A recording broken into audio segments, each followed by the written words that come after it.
যিকোনো মুহূৰ্তত ব্যাহত হ'ব পাৰে উজনি নামনিৰ যোগাযোগ কাকজান নদীৰ বাঢ়নী পানীয়ে লৈছে কালৰূপ 715 নং ৰাষ্ট্ৰীয় ঘাইপথৰ ওপৰেৰে বাগৰিছে পানী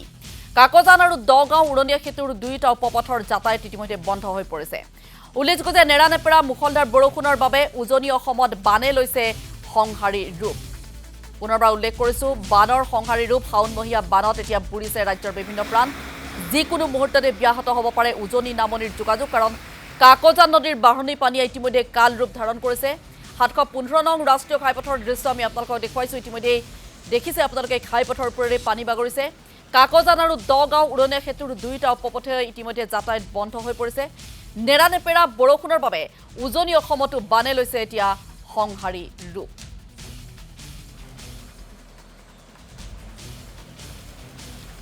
এই মুহূৰ্তত আমাৰ সৈতে সংযুক্ত হৈছে টিয়কৰ সাংবাদিক ৰিজু কুমাৰ শইকীয়া দেখিবলৈ পোৱা গৈছে যে এতিয়া বানে এনেধৰণে কালৰূপ ধাৰণ কৰিছে আৰু এতিয়া ৰাষ্ট্ৰীয় ঘাইপথৰ ওপৰেদি পানী বাগৰিছে শেহতীয়া তথ্যখিনি আপোনাৰ পৰা জানিব বিচাৰিছো বান সন্দৰ্ভত মুখাৰ পৰা যি নেৰানেপেৰা বৰষুণ আছিল নেৰানেপেৰা বৰষুণৰ পাছত দেখা গৈছে যে বিভিন্ন উপনৈ বিশেষকৈ টিয়কৰ কাকজান টিয়ক নদী আৰু যি পুঠি নদী সেই পুঠি নদীৰ বাঢ়নী পানীয়ে ইতিমধ্যে ৰাষ্ট্ৰীয় ঘাইপথ পেলাইছে ৰাষ্ট্ৰীয় ঘাইপথৰ বিশেষকৈ যি দগাঁও কাকজান দগাঁও বা বাদুলি পুখুৰীৰ পৰা কাকজান দগাঁওলৈকে যিটো অংশ সেই অংশ দুইটা পাৰ ইতিমধ্যে পানীৰ তলত বুৰ গৈছে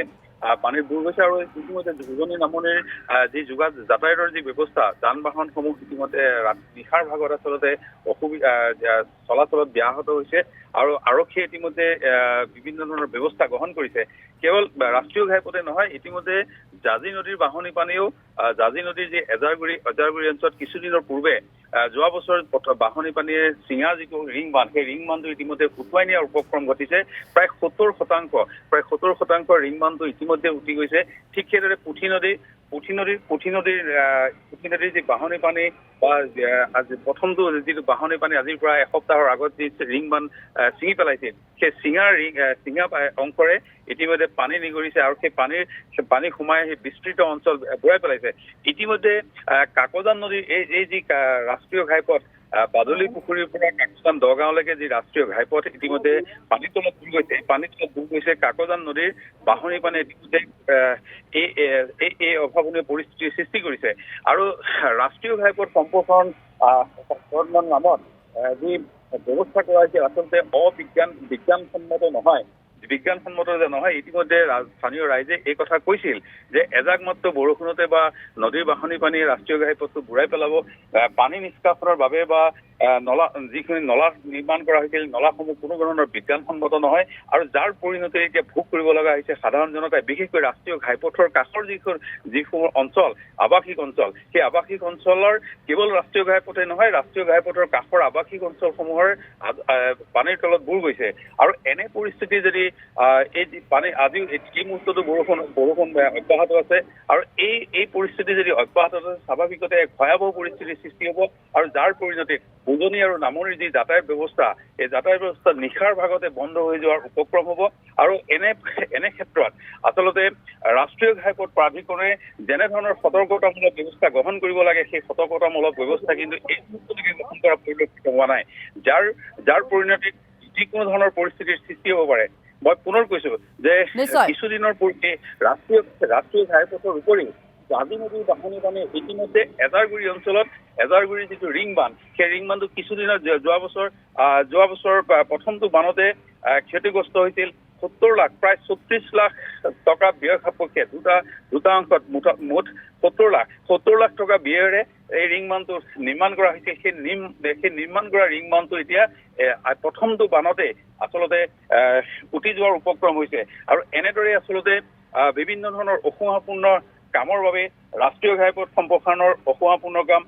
ৰিং বান্ধৰ অসুহাপূৰ্ণ কামৰ বাবে আচলতে এতিয়া জনসাধাৰণে ভীতিগ্ৰস্ত হৈছে জনসাধাৰণে উজাগৰি নিশা কটাব লগা নিশ্চিতভাৱে ধন্যবাদ জনাইছো ৰিজু কুমাৰ শইকীয়া এয়া আছিল পৰিৱেশ আমি আপোনালোকক দেখুৱাইছো ৰাষ্ট্ৰীয় ঘাইপথৰ ওপৰেৰে এতিয়া পানী বাগৰিছে আৰু যিহেতু বৰষুণ হৈ আছে গতিকে বৰষুণ হৈ থকাৰ পৰিপ্ৰেক্ষিতত পানীৰ প্ৰকোপ যে বৃদ্ধি পাব সেয়া এক প্ৰকাৰ নিশ্চিত হৈ পৰিছে আৰু ৰাষ্ট্ৰীয় ঘাইপথৰ কাষৰীয়া যিসমূহ অঞ্চল আছে সেই অঞ্চলসমূহ ইতিমধ্যে পানীৰ তলত বুৰ গৈছে মুঠৰ ওপৰত এক হাহাকাৰ অৱস্থাৰ সৃষ্টি হৈছে এই অঞ্চলসমূহত